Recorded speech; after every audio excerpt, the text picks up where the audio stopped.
all plastic-looking cutlery would go in the plastic recycling bin, a hard plastic recycling bin. Go for it. Awesome questions. So I have been trying to work with the caterers. Hopefully there's some even here. Even if it's dirty. The best thing to do is actually have a little rinse station, and a lot of catering departments are actually doing that, which is really awesome. So they just have a little bin on the side, and you just go or you know what, just lick it. Throw it in. A little residue is totally fine, but when you're having like dirty chunks, it is contaminating the recycling. So the best thing to do is just give it a good lick or into the bin. Yeah. I know. Fork liquor. See, there are so many options for job creation out there. Do it. Yes.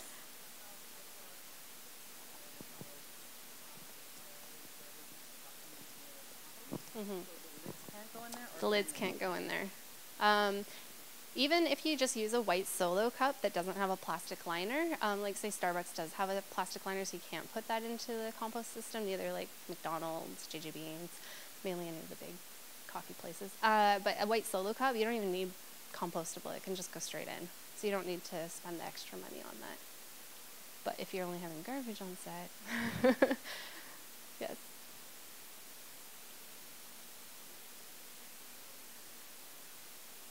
Okay, grip waste, gels.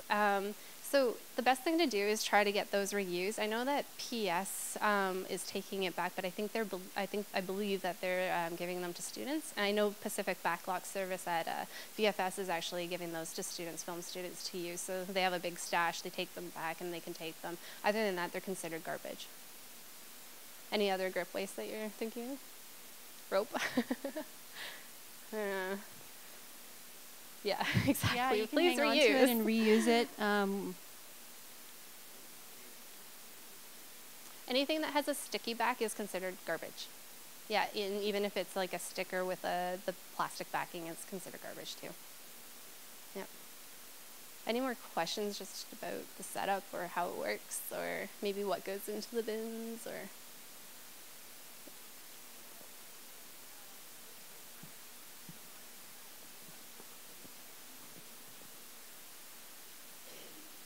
Oh, so what I'm coming across, the reason why, I do have one bin for the setup on set, and I would suggest to put it by the AD trailer. We're having a lot of confidentiality things, so most of it should just go back to the office to be shredded. So I'm trying to kind of like stay away from you guys collecting and then getting in trouble for that. Right away, I think an email should go out on the call sheet saying if you do have a call sheet or crew list or cast list or whatever, it should go back to the office. And I would say that this is part of the setup really.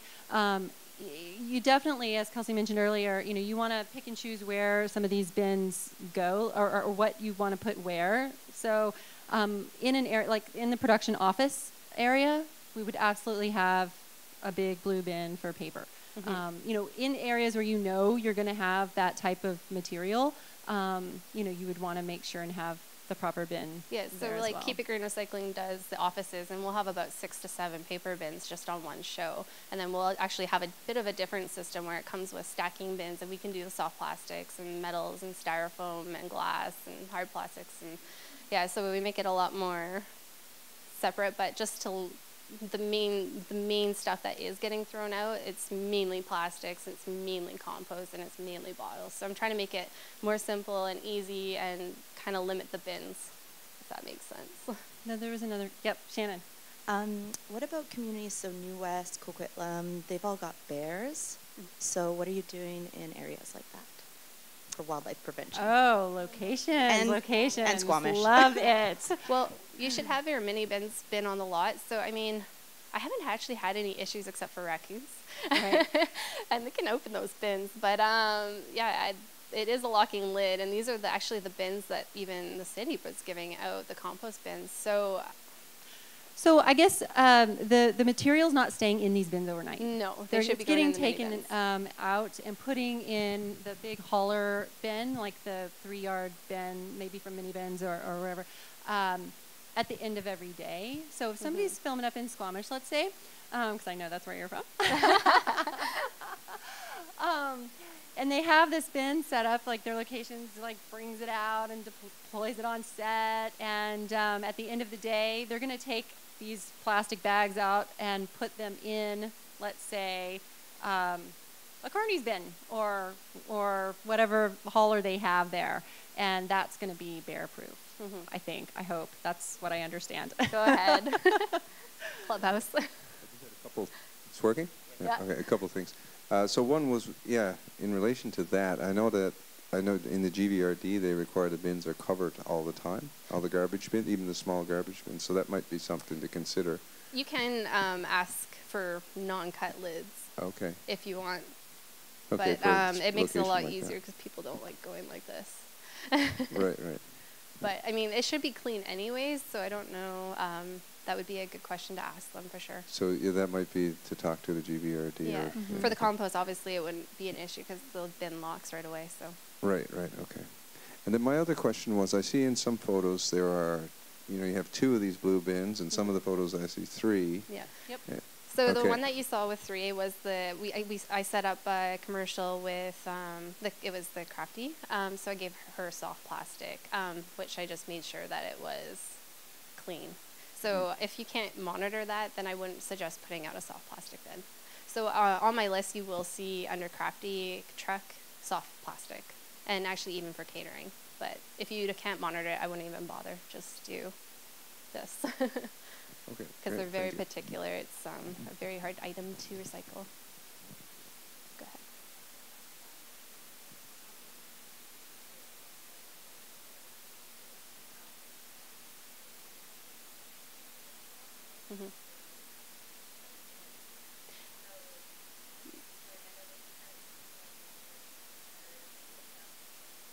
Yeah, they're cracking down on. They're cracking down on how clean the stuff is, because when it does get recycled, people don't want our garbage, right? So we're trying to control the rodents, and plus it's just when you're getting like say for location, or not locations, but you say like catering truck, sometimes they'll accidentally get like a leaf of lettuce in there, and it just gets it starts to compost and then smell. And then rodents later on when it's at the depot. So it's just, they ask completely clean. And same with styrofoam, if anyone cares about that one. Because there is an option for foam as well. Oh, yeah. So we don't have a bin for foam because usually it's like coming out of like set deck or other parts, bagged. Office. Yeah, bagged up. And if that's the case and you have foam on set, just bag it. Bag it, and you can call Keep It Green, and they'll come pick it up in their truck and take it to a third party. Who we have one here in Vancouver that recycles foam. Yeah. So. Yeah, actually a special effects guy created foam only, and he is the main styrofoam recycler here in the city. He's taking the cities, he's taking like the return it's everything. So usually you need an account, but you can always call him up and create an account and drop off your styrofoam. And that goes for the big stuff too, like the big blocks of foam that might be needed to build some large thing like a spaceship or whatever on UFO on the X-Files. That was that kind of stuff was recycled. So. Hey, Zena. Yeah. I have not really a question, but a challenge to everyone. On my show. Can you please introduce yourself? Yes. I'm Warren. Warren from where? I'm from parts unknown. Okay. No, I'm from he's in the locations department. Clubhouse, also known as Legion. My challenge is to all other productions out there to do what we're doing, which is with our water bottles and pop cans, that recyclable things that we actually take to the return at depots ourselves. And the money raised for that we are giving to the Canadian Mental Health Association. I challenge all other productions to do likewise. Pick a charity of their choice and give back to the community.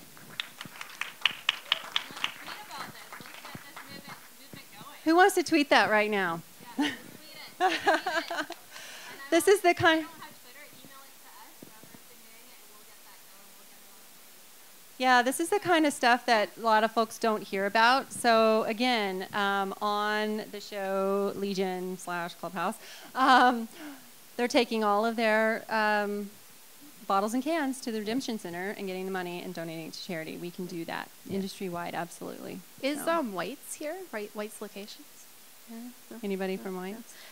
Also, if you're dropping off bottles there, they're actually going to the BC Children's Hospital too. Just, yeah. So that's awesome. So if you guys end up with a bag or something left over, you'll know that it's going to a good cause. Yeah. Should we carry on? Yeah, let's keep going. Oops. So, so really, you know, as we've been talking, you probably gathered that it really takes the whole crew, everyone on production, to make this happen. So what we found is that setting those goals right up front, like we want this to be, let's be bold, a zero waste production, and that just means diverting over 90% of the waste from the landfill, and then engaging the crew. So then we can, from there, setting those goals, we can train everyone, train the crew, train your department on how to use this system. And so, if let's say we're not on set or something, people just know what to do. They know how to set it up. They know what to do with the bags. They know how to put the bags in the larger bin for the hauler. They know who to call Keep It Green or other vendors to do what needs to happen.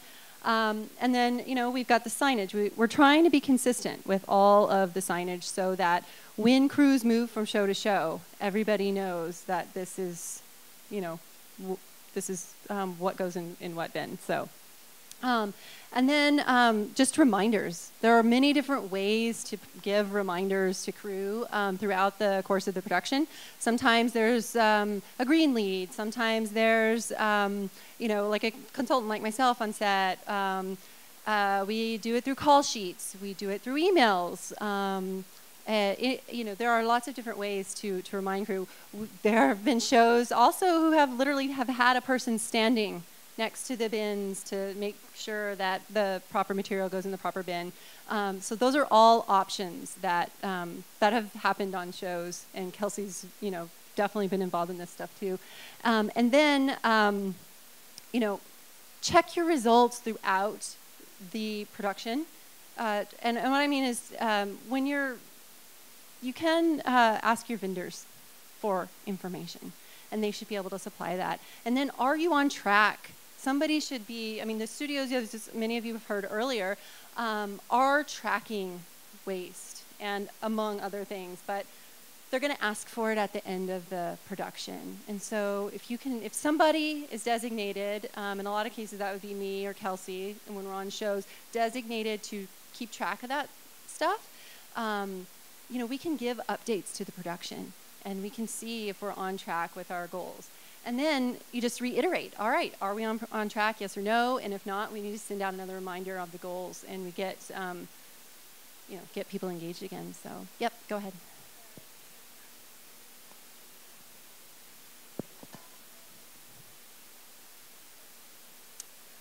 Yeah, so we take, because we use many vendors on a show, we take the data that the vendors supply. That could be in yards, sorry, or weight. Yeah, volume, weight, and we just, calculate roughly, what our diversion rate is, and if we're doing all right. If we've got a lot of stuff going to the landfill, and our vendors are telling us that, then we need to reassess, and we need to figure out how to get either more of these bins on set, or figure out how to train folks, do another, have a powwow. Let's figure this out, and just keep reinforcing. So, yep, go ahead.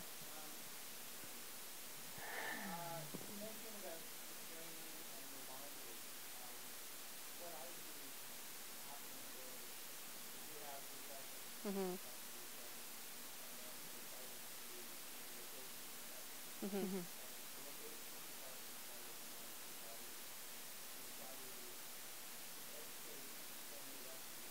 Mm-hmm.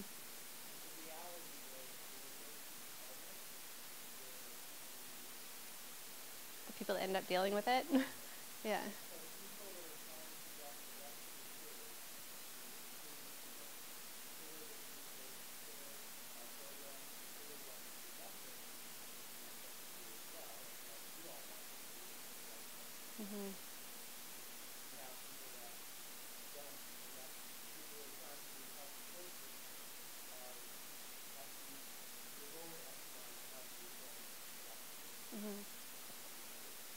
guess. Mm-hmm.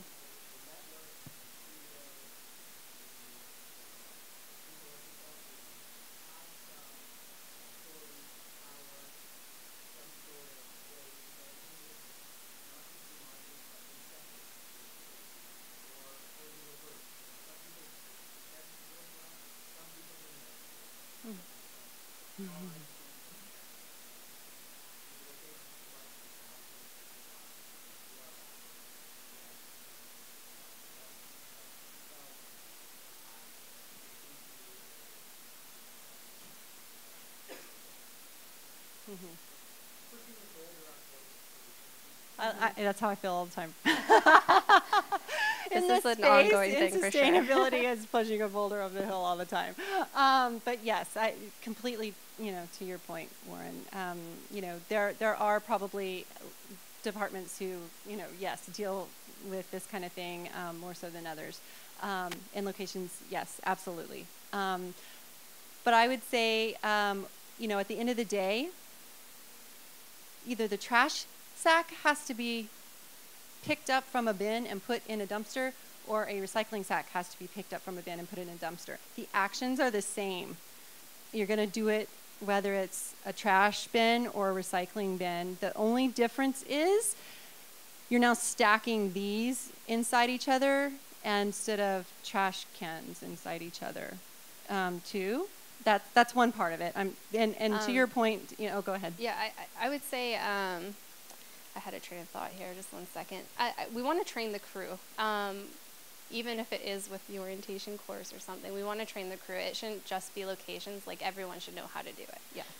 It shouldn't be hard. I mean, it took me 2 weeks to train the whole crew on a feature, and I had to stand there and slap the hands. So I totally know where you're coming from, and it is a battle, and I think it's going to be a constant battle for a while. But I think we can achieve this goal, and to limit the waste and to train everybody in the film industry, even if it's one by one. I'm more than happy to come out. Yeah, so exactly. You have the support of me and Zena, and we'll do our best what we can do to help. Yep, go for it.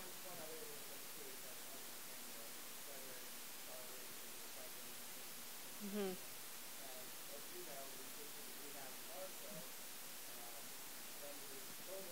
Yeah.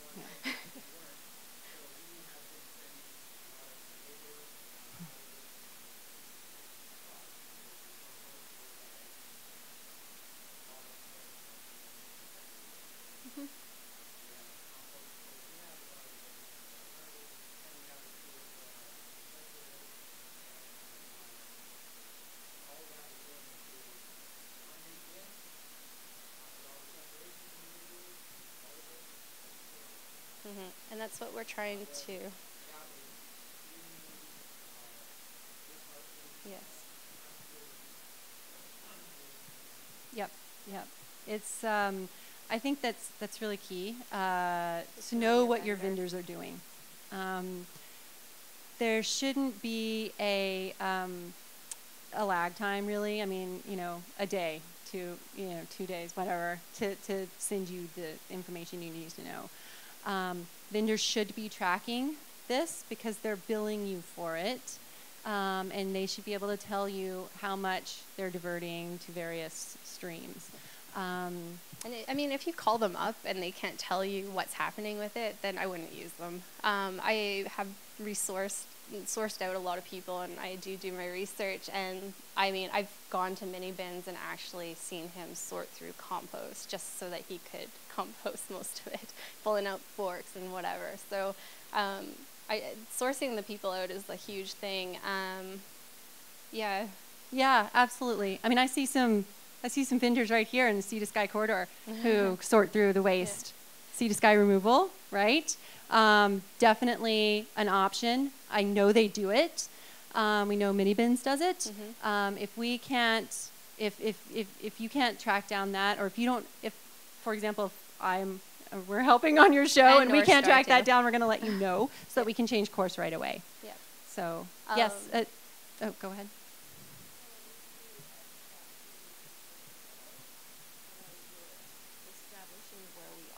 Oh, go ahead and take the mic. This is important stuff. This is a vendor, by the way, so go ahead. So basically for our clients, what we do for every load, we'll photograph and give them documentation of where everything's going so that it takes any of, just like you saying that you put it into a bin, we've heard this quite a bit, we will, with everything that we give our clients, show them where it went, what the photos are of it for every load, so that it takes that out of it for everyone else. This is sea to sky removal. Sea to sky removal. We're based out of Squamish, but we go all GVRD up through Pemberton. Yeah, we. Mm-hmm. I wouldn't say we're their competition. We are. For having the bins on site, we would rather do it ourselves. So we live load everything. So we have a truck that we pull up, and then we'll take all the garbage and we go through all the garbage bags, separate all the soft plastics, everything that can be recycled. This is a great system, and I think it's awesome. We're predominantly construction industry, so the whole training of everything, we'd rather put it into our hands and separate it than just take bags that they've said they've recycled. So that's kind of the difference.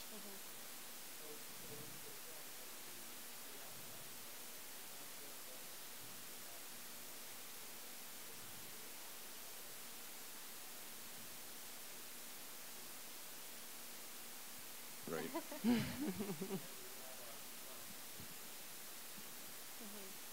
Yeah, it would be a case of definitely. So yeah, we're in terms of our clients and our pickups, we will do 3-4 times a day sometimes, just depending on whatever need it is. We'll be there whenever they need us. I do. Awesome. Bring me some cards and we'll put them up here too. Go ahead. Awesome. Go ahead. Hello. Is this on? Hey. I just wanted to go back to Warren's comment about sort of the role of locations and how PAs are often kind of at the bottom of the food chain, and it's difficult for them to enforce certain rules because they're up against, people who are in the hierarchical structures that we're also familiar with on set. It's difficult, when you're at that level to say, hey, you're not doing this correctly.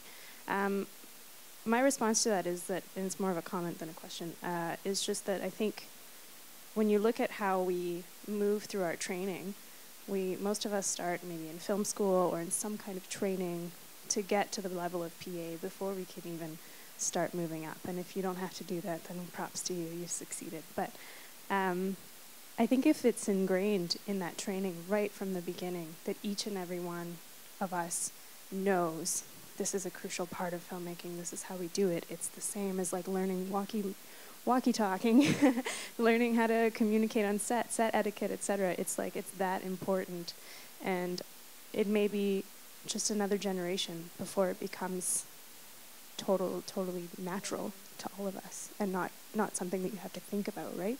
And I'm really hoping that we'll see that change over time, that in the next decade or so, PAs won't have to chase anyone because everyone will just have that mentality. So keep in mind, if that gives you any hope, that's what we're working towards. Yep. Julie has a question, then Coleman. Well, let me give you some hope. So that's one of our biggest passion pieces right now, is working with the MPIA training committee. The orientation course that all crew must take is going to have a much bigger piece thanks to our work with Zena and Kelsey. So we are hoping to bring that into the next few months, where also you listen to Aaron Matthews with BAFTA. We are going to adopt that course, that carbon literacy course, and hopefully the government and the different organizations will be able to sponsor that course for everyone, all citizens, especially filmmakers. So we will keep you posted. Yep.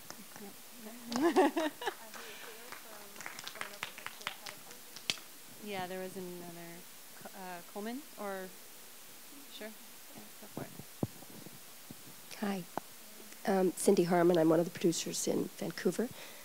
Excuse, I have lost my voice, but anyway, there's many problems, and we all know what they are. I've been working quite closely with the community affairs group with film with MPIA, CMPA, Creative BC. There's not a lot of producers who have a lot of time, neither do I, but some of us still make it out. And we try to, figure out how we're going to get the information and disseminate all of that. Right now, there's, way over the limit in terms of our crew. So I just finished doing a Hallmark movie, and we were literally, our locations people were calling at 12 midnight to get locations PAs who have never had any kind of training whatsoever to arrive at 6 a.m. That's where we're at, pulling people literally off the street. I mean, our third AD, 0 time on a set, Tad, same thing. Never been in film, 21 years old. So I realize a lot of people went through courses and everything else, and we're all going, we've got to get the training out there.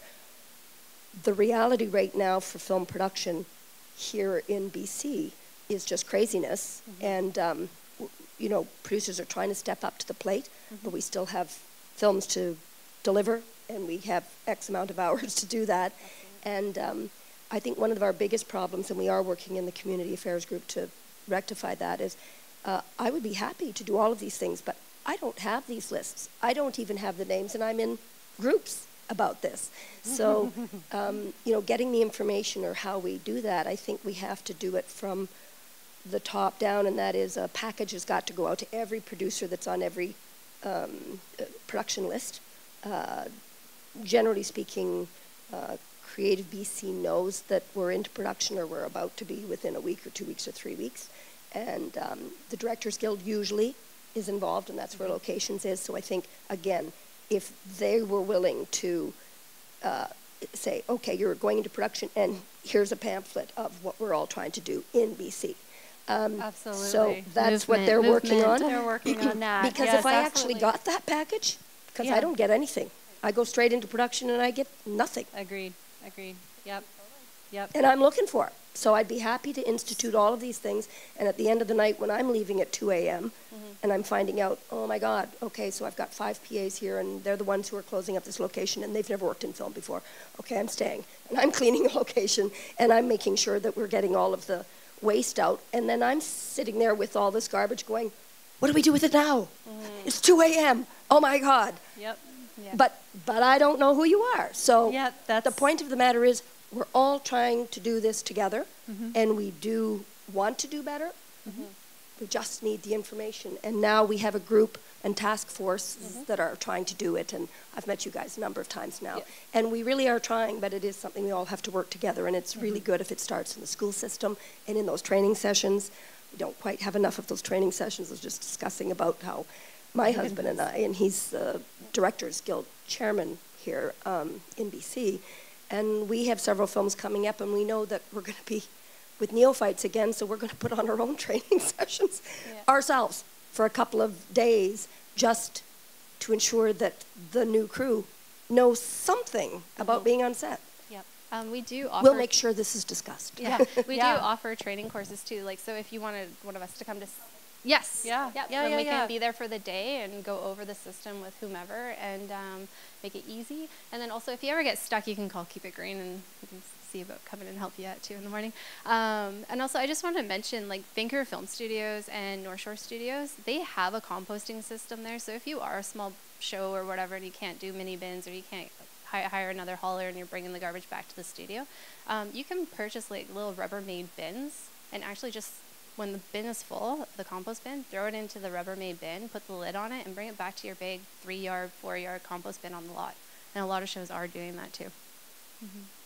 So there is always, and then if you have more recycling, just call me and I'll somewhere grab it off the lot for you. So we just wanted to keep some things in perspective for everyone as well. We have this kind of where does stuff go? I mean, there are many options for taking various types of products, materials to various recycling stations and third-party vendors and whatnot in the Metro Vancouver area. There are websites available to tell you exactly where what particular thing goes, transfer stations, all sorts of things. But we just want to give you one example because this is a big one. And everybody, when I tell them, oh, I work in film, I do sustainability, first thing I hear, and which you probably all have heard as well, is, oh, so wasteful, so wasteful. You know, so, and the first thing people think of, they're building big sets. You know, yes, of course, we're building big sets. So where does all that construction waste go, right? you see, even the crew, sometimes they don't know this, so it's important to just, I mean, this is very visual. You know, where do the big pieces of wood go? If we can't help figure out another place to put it, another show, you know, another place in town who can reuse some of the material, then a lot of wood scraps and wood goes in a North Star bin. Generally, they're one of the major vendors in production, and North Star takes that wood to Harvest Urban Wood Recyclers. And they usually can divert about 80% of the wood, and they extract metal as well and plastic too that might end up in there. And they can usually divert about 80% of that material. So we are doing a lot, and I bet a lot of people didn't know that their North Star bin was going to urban. Yeah, so garbage. Yeah. So that's a big win right there. So I don't know if you want to say any more about that, but that's just one example because it's highly visible. And then I mentioned this earlier, know your impact, and you know, your vendor should be able to call, you should be able to get information from your vendor. I just wanted to, you know, we wanted to just share with you that it is possible to divert quite a lot of waste from the landfill. And so just to put that into perspective, Kelsey mentioned diverting 96%, or Kelsey and I worked together on a commercial recently. We diverted, with this system, diverted 96% of the waste from that commercial. 45 pound a bag of. Yeah, so it was a 3-day shoot, and we had this system, and we had one bag, 45 pounds, just one bag of garbage at the end of the 3-day shoot. Everything else, all other compost, recycling, props that weren't going to go back to the prop house, everything was diverted in some form. So it can happen, and it can happen on commercials. It can happen on features. 93% of the waste diverted. Kelsey did a big feature doing that. And then you saw earlier another high diversion rate was on the X-Files, and that was 81%. So TV shows can do it as well. So, I mean, we really span, you know, production in various forms. So just want you to know that, you know, it can happen on whatever type of film you're making. So, yeah, so you saw this, so a lot of you saw this earlier. Just one quick mention of the tools that we use. So how do we know what these diversion rates are? So we usually, we can get the stats obviously throughout the production, but at the very end we get everything. We calculate everything. We get all the stats from the vendors, and we also include other stats like fuel consumption and types of materials and paper use and all sorts of information to know what the footprint of a production is. And then we use the Green Production Guide's carbon calculator and the pair sheet that the studio showed you earlier. They work together to put these resources together, and that's primarily what we use here in BC to calculate our impact as a production. So it's consistent in terms of what we're putting into a given calculator. There are a lot of calculators out there, and you can just Google them and calculators will come up, but they're not specific to film. And this one is, because the productions put it, the studios put it together. And so we use this one. And I don't know if you want to say anything further about the tools, but there's a lot of data that goes in there. And it gives us a good snapshot of what the production's footprint was overall. So, yeah, so all of this that you're doing every day, you know, maybe taking those recycling out and whatnot, it all ends up here. And then that gets sent to the studios. So, so that's kind of how it works in the sense of like literally the bags in the bins to what the studios are collecting. So, yep, go ahead.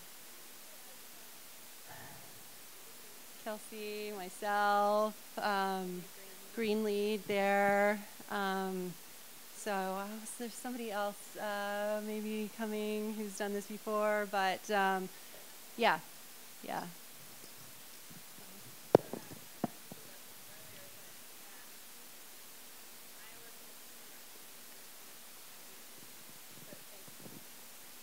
Hello. Hi. I work with Cineworks, Independent Filmmakers Society, so we mostly support very small indie productions. And I guess my question is there a way for little productions working on very, very small budgets with very small kind of crews, you know, we're talking like 10, 12 people, what would be something that we could implement in that respect? Or is working with a company such as the ones that you guys represent, is that accessible to independent filmmakers, or what alternatives do we have? You can use a system if you can afford like the mini bins or whatever, but the transfer station in Burnaby will take up to 6 bags of recycling. They won't take any more than that. So for a smaller show or whatever production, you won't have more than that. So you can always use that. For composting, call me and I'll help you out. Thank you. And these tools as well, even they're free. The calculator is free, and anybody can use it. Best practices are there as well, and so really anybody can do it. We can come do training so that you can do this yourself. You don't need to have a one person doing it, or hire a company like ours. We can just do a quick training and you got it, and then you can just do it on all your shows. So things like that.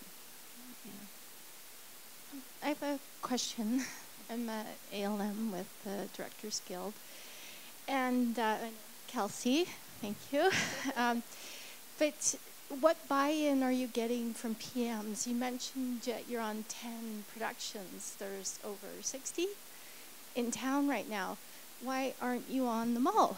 Well, I'm on all the productions except for one. But for the system, like going on set, I think there's about 10 that are doing it. The complete system, like this. Yeah. So I just this year have connected the dots. And it took a long time. Obviously, me and you have been working together on this as well. So finally, Mini Bins is on board. I'm sure we have a new one over here too.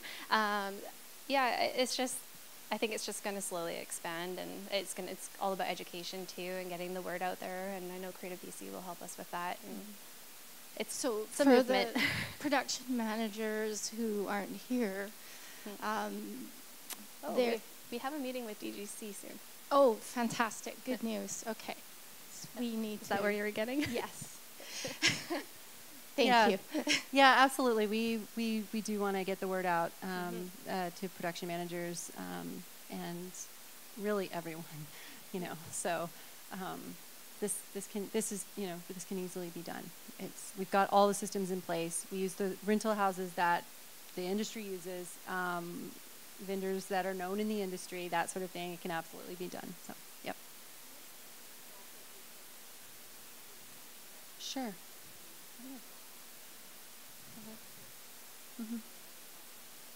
Sure, yeah. Like the packet of what you need to know to get this started on your show. Yeah, absolutely. And I'm always available for questions. I love questions. So email me, call me. Yeah, does anybody have any others? Warren, go for it. This will maybe be the last, or we can keep going. Yeah, okay, go ahead. Yeah.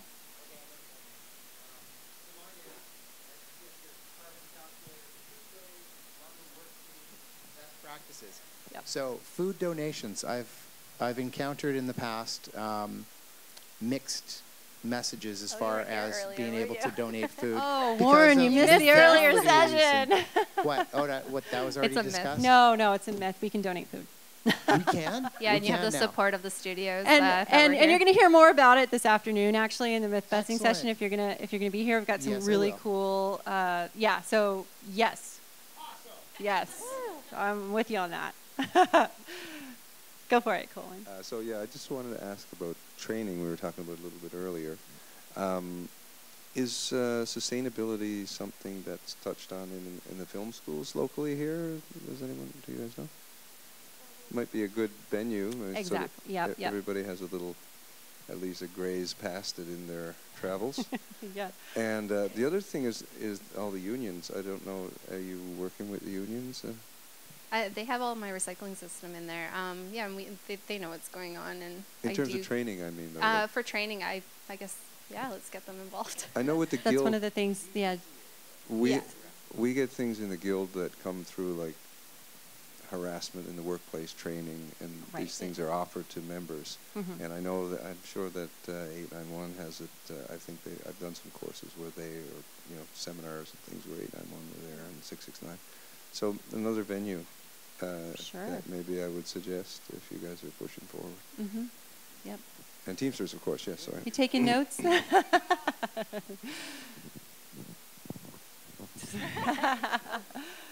Yep. Go ahead. Oh. Go ahead, Martin. I just was going to say that the earlier conversation about it being an orientation course. So following from the other speakers on the sustainability Oh, I didn't mind. Repeat. Hi. So yes, the short answer is yes. So we're working with all the labor organizations, IATSE 891, 669, Teamsters, CPOC, ACFC. That'll be part of the Real Green Initiative, and certainly we've been talking about getting the sustainability piece in production and the carbon literacy course brought into the motion picture industry orientation course. It's just in the throes of being revised and brought up to date, but that's a big piece that we have all been discussing that's really important. So working with everyone, basically DGC and labor orgs too. So really, really good question. But yes, so we are, that's where we're headed. Yeah, in progress to come. You'll hear a bit about that. So yeah. Yeah. Yeah, go for it. So my name's Shannon. I work in sustainability in Squamish with the municipality, and so I just want to put a bug in your ear. So it's not as much as a question, but more so I spoke to a few municipalities out there during the networking piece, and we are also all looking towards how can we help film in our communities. And so from the initial sessions, we were talking about, okay, do we put together lists, food donations, etc. But I'd be interested to know, maybe in your discussions and stuff, just kind of think what role can we play? Is it in bylaws? Is it just the support that we give film? What is it? So, but yeah, let us know because we're talking about it from our side as well. Also, I did say before, if you are filming in Surrey and your production office is there or whatever, you can call 604 Recycle and get a list from them where to donate food. And all you have to do is call those places and ask what their requirements are, and they'll give you a list.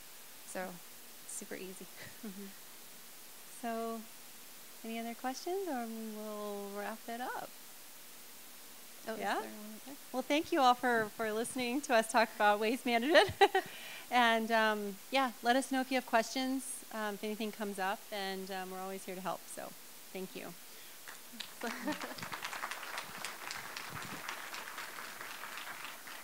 And I'll just say, if you want to stick around in the theater, where I think we're going to show a short film about the kind of global aspect of sustainability. And if not, please, there's coffee and snacks or it's 15 minutes if you want to stay, and we're going to cue that up here in a minute or so. So up to you. But yeah, that's it. Thank you.